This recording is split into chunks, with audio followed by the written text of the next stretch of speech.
dans les prochains épisodes de Plus belle la vie. Tandis que ses proches disent adieu à César, le trouble de Myrtha s'accentue et le père Luc ne semble pas indifférent. Eric, quant à lui, ne compte pas rester sans défense. Les adieux émouvants à César, le procureur rebelle recadre Baptiste, car il a laissé filer le pyromane malgré ses mises en garde. Le colonel des pompiers lui rappelle qu'il s'adresse à un pompier qui n'a aucune prérogative pour interpeller qui que ce soit. Il félicite également Baptiste d'avoir préféré éteindre le foyer de l'incendie plutôt que d'arrêter le suspect. Ils ont tout de même réussi à obtenir des informations puisqu'ils savent désormais que le pyromane est une femme athlétique, qui possède des compétences techniques puisqu'elle a utilisé des mèches à retardement afin de déclencher un départ de feu. Pendant ce temps, Claude Rochat, Sabrina, Barbara, Emma et Kevin font leurs derniers adieux à César. Les souvenirs du jeune homme remontent à la surface.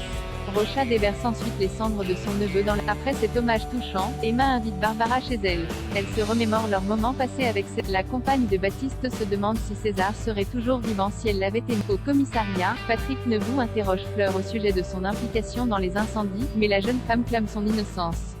Patrick l'informe que la police scientifique a fait des prélèvements sur ses mains et ses vêtements et qu'ils sauront très vite la vérité. Malheureusement, les résultats des analyses confirment l'innocence de la jeune femme, mais Patrick reste persuadé que la secte est à l'origine des incendies. De retour chez Olivier Jourdan, Fleur lui raconte son interrogatoire et lui expose également les théories du commandant Nevou. Olivier Jourdan lui demande alors si la jeune femme pense qu'il est responsable des incendies. C'est alors que le gourou va chercher une boîte dans la pièce d'à côté. À l'intérieur se trouve un petit carnet qui brûle. Au Mistral, Mathis ne veut pas manger et réclame son père. Excédée, Emma appelle Baptiste pour qu'il dise à leur fils pourquoi il n'est pas là. Elle le met en haut-parleur. La jeune femme entend alors son mari dire à Mathis qu'il ne s'aime plus et qu'il a une nouvelle maison. Blessée, Emma lui raccroche au nez. Une réaction qui exaspère le jeune homme qui se félicite de l'avoir quitté. Le père Luc avoue ses sentiments au cours d'une maraude. Myrtha et le père Luc croisent un SDF qui leur quémande une pièce.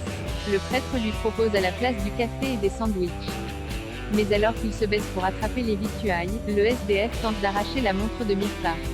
Le père Luc parvient par chance à l'arrêter dans son élan. De retour à l'hôtel, le jeune homme remet à Nelson le livre qu'il lui avait demandé.